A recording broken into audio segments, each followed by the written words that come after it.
Deep Dive Podcast by the Boca Raton Tribune. Have you ever found yourself in a moment, just for a split second, where something that, well, should be second nature feels a bit off? You know, like a young cashier, maybe holding a $5 bill, and they just pause for a tiny moment before grabbing the calculator, just to figure out change for a coffee. Or maybe you felt it yourself, that little jolt when your GPS cuts out, and suddenly a street you know you've driven down loads of times feels completely unfamiliar. Mm-hmm. That feeling of being momentarily lost. Exactly. And these aren't just random isolated blips. The article we're looking at today suggests they're tiny moments of disconnection, and they point to something, well, pretty profound happening in our relationship with technology. Right. It's a symptom of something bigger. Precisely. Yeah. So today we're doing a deep dive into a really insightful piece by Claudia Catherine. It's called The Quiet Space in Our Heads, and it was in the Boca Raton Tribune. A very provocative title. It really is. And our mission here is to try and unpack what exactly happens when we, consistently outsource even the small mental jobs to our devices. All those little calculations, directions, reminders. Yeah, all that stuff. We want to explore this intriguing paradox, external tech getting smarter, while maybe our internal abilities are subtly changing. That tension is key. And crucially, what does this all mean for us? For our human capacity for thought, for intuition, and for what the author calls that internal scaffolding of knowledge. That's a great term, scaffolding. It is, isn't it? So what's the balance the author is asking us to find? And, why is it so important right now? Okay, so let's really dig into this. The article kicks off by highlighting these fleeting pauses, these tiny moments of disconnection that the author says she's observing more and more. Not just isolated incidents. No. Exactly. It's not just the cashier or the driver examples we mentioned. It's described as a quiet consequence, almost invisible, but showing up in our daily interactions. Like a subtle hesitation before answering something simple. Yeah, or that quick glance at a screen when maybe you wouldn't have needed it before. Yeah. Have you noticed this kind of shift yourself? I think so. It's subtle, like you said. But the article suggests these aren't just glitches. They're more like symptoms of a broader trend. Okay. Think about it. That brief pause when someone asks you a simple question, and your first instinct is almost to, check your phone. Right. Or that momentary blank face when your usual mental shortcut just isn't there for some reason. Exactly. The author really emphasizes how these small moments, almost subconscious, are becoming more common. They're indicators, really, of a shift in how much we rely on external tech. So it makes you think, doesn't it? Has we seen this in ourselves or maybe in others when that digital safety net is suddenly gone? Yeah, it's not just anecdotes. The article frames them as like data points showing a bigger picture, a cognitive shift. And what's a driving force here? The author points to a world that has, and I'm quoting here, given us a magical little box for everything. It's a smartphone, essentially. Yeah, basically. We've gotten used to outsourcing even the small work of our minds. Things like remembering a phone number, finding your way around a familiar area, even like figuring out a tip. Things we definitely used to do in our heads. Absolutely. It's almost become the default setting, hasn't it, to just offload these little mental exercises. But is it just about convenience, or is there something else going on? Does the article touch on sort of the psychological pull of this magical box? That's a really good point, because the article does acknowledge there's a certain freedom, maybe a lightness, in letting our devices handle the heavy lifting. Sure, it's easier, no doubt. Absolutely, the convenience is undeniable. But then it immediately hits us with this really crucial question about the trade-off. It asks, what happens to a muscle that's never used? Okay. That's a powerful image. Isn't it? The implication is clear. Potential atrophy. A weakening of our own mental faculties, so it stops being just about convenience and starts being about, well, the potential erosion of a skill we once had. Like losing fitness if you always drive instead of walk. Precisely. The article suggests that while we gain this surface-level efficiency, we might be losing something more fundamental, our own cognitive strength. That muscle analogy really sticks. And this is where the article says it gets, quote, really interesting. It mentions why people who study the mind are calling this whole situation a paradox. A paradox. That feels right. It does. Yeah. But, okay, beyond just labeling it a paradox, what does that actually mean for how we think day to day, how we solve problems, not just in theory, but in our actual mental habits. Well, this really raises a huge question because the paradox the article spells out is pretty stark. It says, the smarter the phone in our pocket gets, the less we seem to ask of the brain in our head. Wow. Put like that. Yeah, it's like we've been handed this brilliant, tireless assistant, right? Yeah. But in using it constantly, the article argues, we're slowly forgetting how to do the work ourselves. Forgetting how to do the work. It paints this really vivid picture, talking about our well-worn paths in our memory, becoming a little overgrown from disuse. You know, those mental routes we used to take automatically to recall something? Yeah. We're just not traveling them as often. So the article is highlighting a fundamental cognitive shift. We're relying so much on external processing that our internal processing just isn't getting the same work out. And it's a trade-off most of us probably don't even consciously think about making. Exactly. It just sort of happens.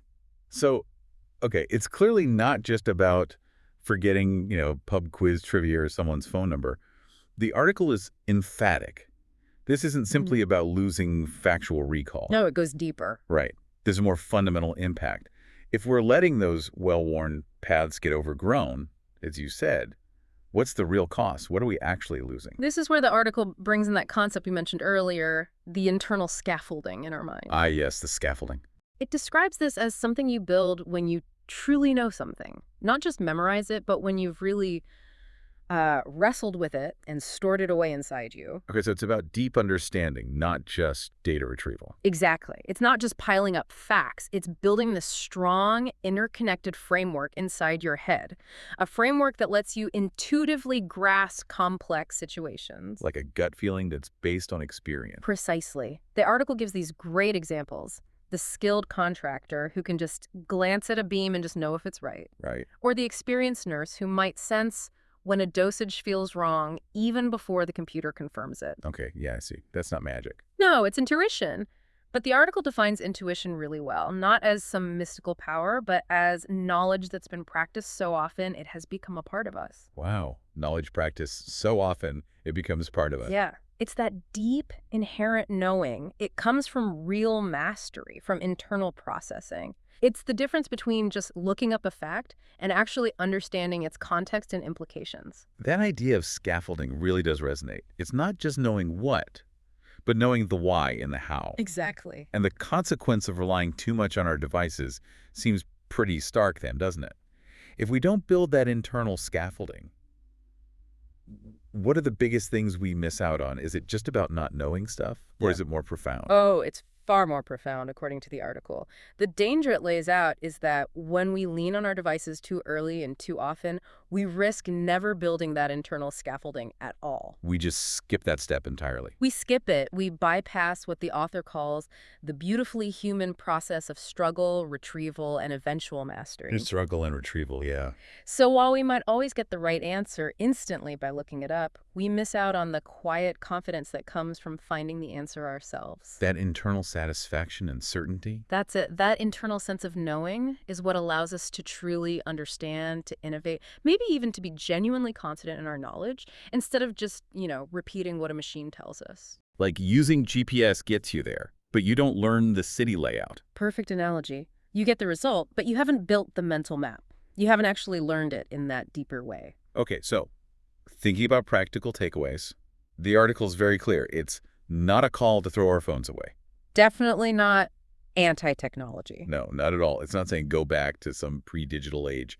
So what is the suggestion for us, as people trying to navigate this world? Well, building on that, the real challenge, as the author puts it, is learning to form a partnership with these incredible tools, not a dependency. Partnership, not dependency. Okay. It's about being conscious in how we engage, making deliberate choices about when and how we use technology, rather than just passively outsourcing our thinking all the time. So we're in charge of the tool, not the other way around. Exactly. The article emphasizes that we should be the senior partner in that relationship, using the tools to augment our abilities, not replace them entirely. That's a really crucial distinction. Partnership versus dependency. It sounds like having the foundational knowledge yourself first. Yes. So you can then really leverage the tool effectively without being completely reliant on it. The article uses this wonderful analogy. Yeah. It says this means knowing the recipe by heart before you let the machine do the mixing. I love that analogy. It's so clear. Isn't it? It's about having enough internal knowledge, enough scaffolding to look at what an AI generates, for example, and say, okay, that's good, but it's missing something. Or even, no, wait, that's not quite right. Right. You need that baseline understanding to judge the output. You're not just passively accepting whatever the machine spits out. Mm-hmm. You're engaging with it from your own place of understanding, your own knowledge base. Precisely. That internal framework, that scaffolding, allows you to be the master of the tool. It enables judgment, discernment, critical thinking, creative input, all those uniquely human things. Without knowing the recipe yourself, you wouldn't even know if the machine messed up the mixing, would you? You wouldn't. You'd just consume whatever it produced, good or bad. This really brings us to the core of it, doesn't it? What the article calls the quiet space in our heads. It sounds like it's much more than just a place to store facts or process data. Oh, absolutely. What is the real essence of this quiet space that the author is urging us to protect? What's really fascinating here, and I think this is the heart of the article, is how it stresses that even the most powerful computer in the world can simulate intelligence, but it can't wonder for you. It can't wonder. No, it can't have a hunch. It can't, as the article beautifully puts it, wrestle with a problem in the quiet of the night and wake up with a solution that feels magnificent and stubbornly your own. That moment of insight, the aha moment. Exactly. That points to the profound difference between just processing information, however quickly, and genuine creative human thought.